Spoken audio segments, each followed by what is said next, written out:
չափազանց էգոցենտրիկ է իր խոսույթի մեջ, թե 7 ամիս առաջ տրված ասուլիսիում եւ թե հիմա երկրորդ նախագահը մշտապես եսակենտրոն հայտարարություններ անում, անտեսելով ուրեմն մյուս խաղացողներին, որ ընկերական մոտեցում չէ ընդդիմադիր դաշտի հանդեպ։ Մենք այսօր ունենք քաղաքական ուժեր եւ տեսնում ենք ինչ շարժերի մեջ են քաղաքական ուժերը, որոնք ռեալ շանսեր ունեն տեղ գտնելու ազգային ժողովում եկող, եթե այդ ընտրությունները տեղի ունենան, հա, առնվազն 3-4 ուժ ռեալ շանս ունի մտնելու։ Մենք ունենք ուժեր, որոնք համայնքներում տարբեր ունեն համայնքապետեր, ունենք ուժեր, որոնք նոր իրար հետ կոնսոլիդացվում են, ու ասել, որ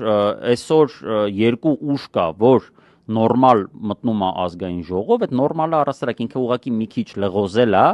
երբ ասել է նորմալ, որովհետև այդ նորմալը տեղա տալիս բանի, չէ՞ որ ասես, բայց օրինակ ինքն նկարած դե ինքը դա նորմալ չի, մի 3-4 падգամավորով է, եւ այլն, դրա համար ինքը մի քիչ լղոզած է դա տալիս, հասկանալով սա։